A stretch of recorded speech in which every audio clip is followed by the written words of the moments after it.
अस्पताल में 8 साल के बच्चे का बैग खोला तो नर्स की आंखें फटी रह गईं। फिर जो हुआ, सिटी हॉस्पिटल की चौथी मंजिल पर बच्चों का वार्ड था। दोपहर के 2 बजे नर्स प्रिया अपनी ड्यूटी में व्यस्त थी। अचानक बेड नंबर 43 से एक मासूम आवाज आई, आंटी, मुझे घर जाना है। 8 साल का प्रियांश रो रहा था। प्रिया उसके पास गई। बेटा, डॉक्टर अंकल ने कहा है कि तुम्हें एक दिन और रुकना होगा। बुखार अभी पूरी तरह ठीक नहीं हुआ है। प्रियांश की आंखों से आंसू बह रहे थे। मैं अपने पापा को मिस कर रहा हूं। प्रिया का दिल पिघल गया। वह जानती थी कि प्रियांश के पापा कल रात ही एक्सीडेंट में गुजर गए थे, लेकिन बच्चे को सच्चाई नहीं बताई गई थी। तुम्हारे पापा बहुत जल्दी आएंगे तुम्हें लेने, प्रिया ने झूठ बोला। प्रियांश ने अपना छोटा सा स्कूल बैग अपनी छाती से लगा लिया। आंटी, मैं अपने बैग को छोड़कर कहीं नहीं जाऊंगा। इसमें मेरे पापा का दिया हुआ खुशी का खजाना है। प्रिया को जिज्ञासा हुई, आखिर इस बैग में क्या है जो इतना खास है? प्रियांश ने बैग कसकर पकड़ लिया। यह मेरा और पापा का राज है। अचानक उसे तेज बुखार आया और वह बेहोश हो गया। प्रिया ने तुरंत डॉक्टर को बुलाया। डॉक्टर शर्मा आए। इस बच्चे को तुरंत आईसीयू में शिफ्ट करना होगा। जल्दबाजी में प्रियांश का बैग बेड पर ही छूट गया। प्रिया ने बैग उठाया, उसका वजन महसूस किया। इतने छोटे बैग में इतना वजन कैसे? रात के 11 बजे प्रिया अपने केबिन में अकेली थी। बैग से टिक टिक की आवाज आ रही थी। क्या यह कोई बम है? डरते डरते प्रिया ने बैग खोला।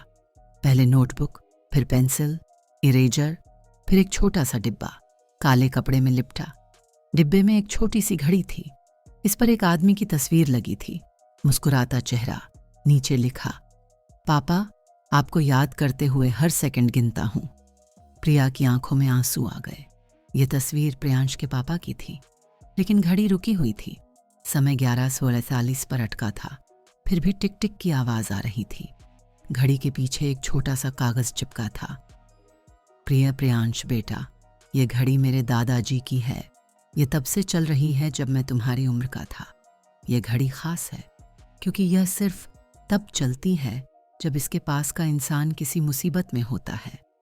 अगर तुम कभी अकेले हो या डरे हुए हो तो ये घड़ी तुम्हें बताएगी कि मैं हमेशा तुम्हारे साथ हूं। यह हमारा प्यार का निशान है।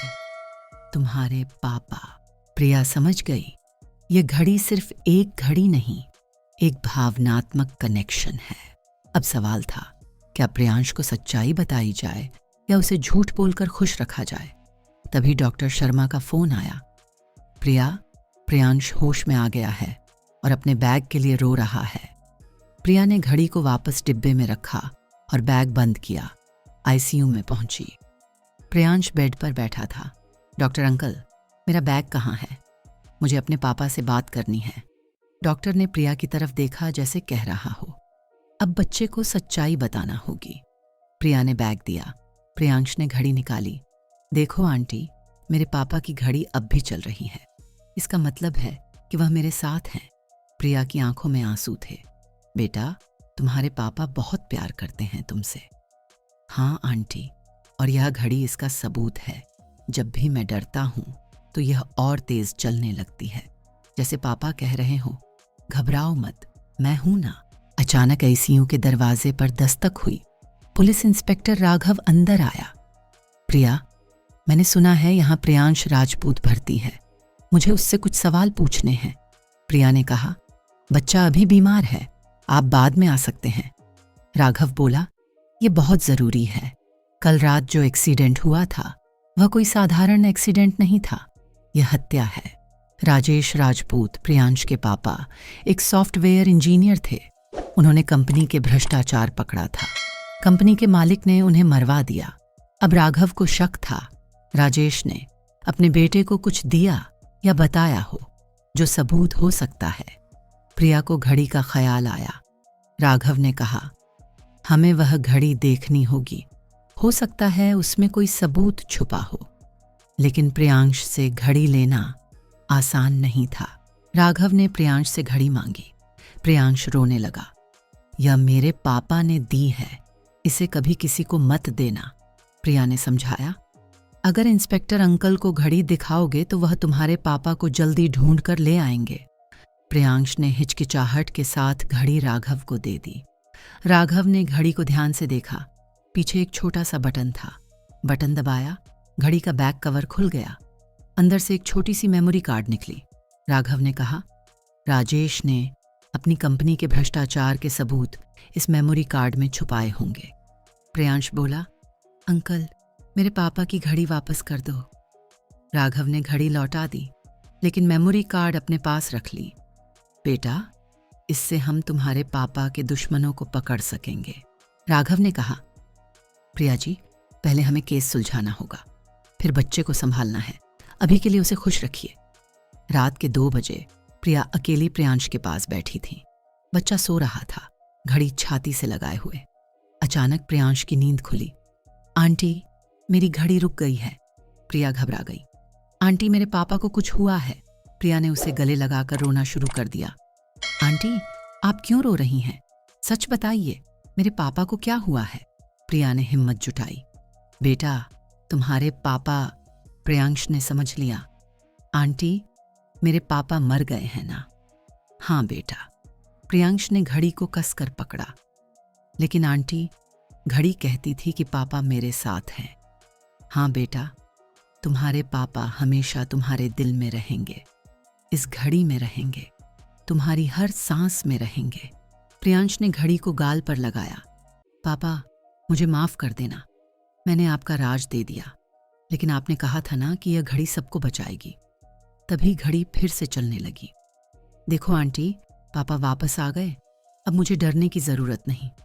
सुबह 6 बजे राघव का फोन आया। मेमोरी कार्ड में बहुत बड़ा खजाना था। राजेश ने कंपनी के सारे काले कारनामे रिकॉर्ड किए थे। सभी अपराधी गिरफ्तार। प्रियांश का बलिदान व्यर्थ नहीं गया।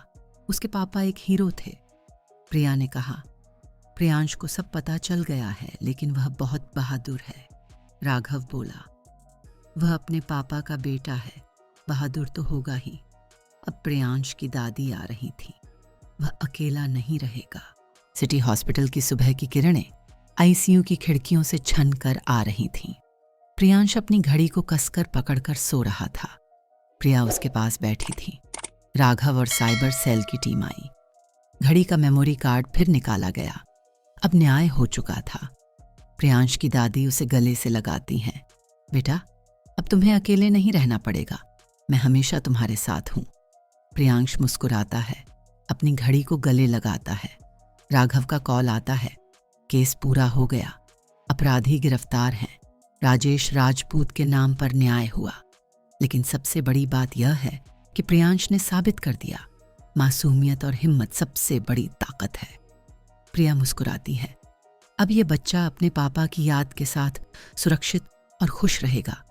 घड़ी अब सिर्फ समय नहीं, प्यार, याद और उम्मीद का प्रतीक बन चुकी थी। अंत में घड़ी की तस्वीर पर हल्की हलचल होती है। प्रियांश देखता है, पापा की आंखों में मुस्कान है। धीरे से आवाज आती है, बेटा, हमेशा बहादुर रहो, हम हमेशा तुम्हारे साथ हैं।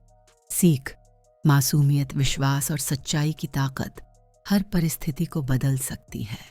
प्यार की निशानी कभी खत्म नहीं होती। अगर आपको कहानी अच्छी लगी हो तो शेयर करें, कमेंट करें और चैनल को सब्सक्राइब करना न भूलें। मिलते हैं एक नई कहानी में। जय हिंद।